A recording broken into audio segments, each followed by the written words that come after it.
যে জিনিসগুলো খেতে ভালো লাগে সেটা কাজ করতে এত বেশি কষ্ট লাগে কেন বুঝতেই পারি না। আজকে আপনাদের ছোট মাছ, মুরগি, সবজি, বাজার সবকিছু একসঙ্গে নিয়ে এসেছে। আমি মূলত নিয়ে আসতে বলছি। কিন্তু এগুলো যে পরিষ্কার করতে, করতে আমার একেবারে অবস্থা শেষ হয়ে গিয়েছে। এই তো আমি সমস্ত কিছু অনেকক্ষণ ধরে কষ্ট করে পরিষ্কার করে নিয়েছি। এখন তো ফ্রিজে রেখে দিচ্ছিলাম। এখানে মুরগি নিয়ে এসেছে, মাছ নিয়ে এসেছে, সবজি বাজার নিয়ে এসেছে, সমস্ত কিছু আমার কাটাকাটি করা রেডি। হ্যালো ভিউয়ার্স, আসসালামু আলাইকুম। আজকে আপনাদের ভাইয়া সকালবেলায় বাজারে গিয়েছে। কেননা সকালবেলা বাজারে না গেলে কিন্তু টাটকা কিছুই পাওয়া যায় না। আর আমি কিন্তু রাগ হয়ে যাই। সেজন্য আপনাদের ভাইয়া কিন্তু সকালবেলা মাছ, সবজি বাজার এবং মুরগি নিয়ে এসেছে। আপনারা হয়তো জানেন কয়েক মাস আগে ছোট মাছ নিয়ে এসেছিল, সবগুলো নষ্ট হয়ে গিয়েছিল। আমি কিন্তু ফেলে দিয়েছিলাম। তখন থেকে কিন্তু এই মাছগুলো একেবারে কেনা হয়নি। আজকে সকালবেলা টাটকা নিয়ে এসেছে যাতে আমি তাড়াতাড়ি পরিষ্কার করে রেখে দিতে পারি। আর এই মুরগিগুলোর নাম কি আমি ঠিক বলতে পারবো না। এগুলোকে আমাদের এলাকার টার্কি মুরগিও বলে, আবার কেউ অন্য নামও বলে। এই মুরগিগুলো খেতে অনেক বেশি মজা। এত পরিমাণ শক্ত হয়। আর এখানের ভিতরে কিন্তু ডিমও ছিল। এখন তো ও নিয়ে এসেছে। আমার এখন সব কাজ করতে হবে।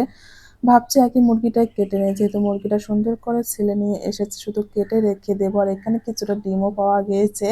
অনেক সময় দেখা যায় এই মুরগিগুলো থেকে কিন্তু অনেক বড় ডিম পাওয়া যায়। কিন্তু আজকে সবগুলোই ছোট ছিল। এই মুরগিটা যে এত পরিমাণে শক্ত, কাটতে গিয়ে তো আমার একদম নাজেহাল অবস্থা হয়ে গিয়েছে। কিন্তু কি আর করার, কষ্ট করলে কিন্তু খেতে অনেক বেশি মজার। যে জিনিসগুলো খেতে ভালো লাগে সেগুলোর কাজ কিন্তু একটু হলেও কষ্ট অবশ্যই হবে। এই তো আমার সুন্দর করে ধুয়ে নেওয়া হয়ে গিয়েছে। এদিকে তো অনেকগুলো মাছ নিয়ে এসেছে, সেগুলো পরিষ্কার করতে হবে।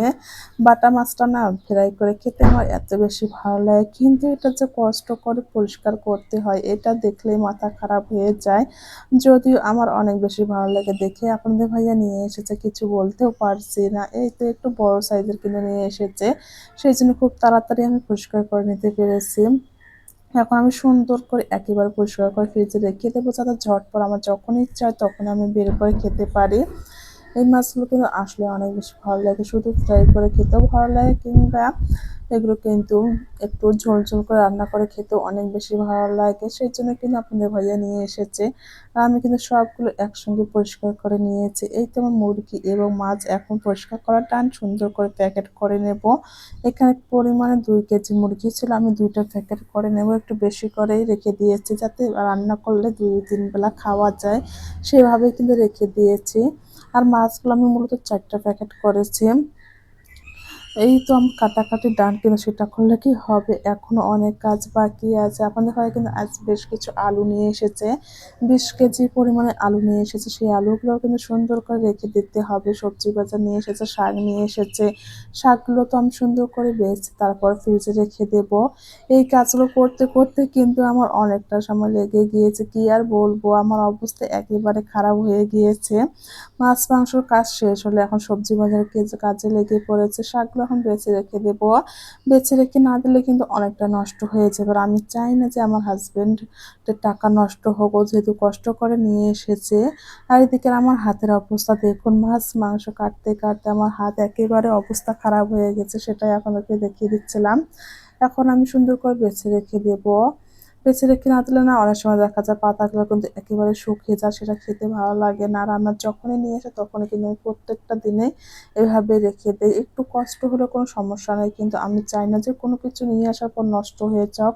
এটা আমার কাছে অনেক বেশি খারাপ লাগে। কোনো কিছু অপচয় করার চেয়ে খাওয়াটা কিন্তু অনেক বেশি ভালো। যেহেতু আমরা কষ্ট করে টাকা ইনকাম করি, সেটা চাকরি হোক, যার যেটাই কর্ম হোক না কেন, কষ্ট ছাড়া কিন্তু টাকা কখনো ইনকাম করা যায় না। আর আমার হাসব্যান্ড কষ্ট করে চাকরি করে টাকা নিয়ে আসে, সেই টাকা আমি তো কখনোই নষ্ট করব না। এদিকে কিন্তু ৫ কেজি ছোট আলু এবং বড় আলু ১৫ কেজি নিয়ে এসেছে, সেগুলো সুন্দর করে রেখে দিচ্ছিলাম। এখানে রান্নাঘরে ছোট আলুগুলো রেখে দিয়েছি এবং খাটের তলে কিন্তু বড় আলুগুলো রেখে দিয়েছি। ধীরে ধীরে খাওয়া হবে। এই তো আমার কাজকর্ম ডান।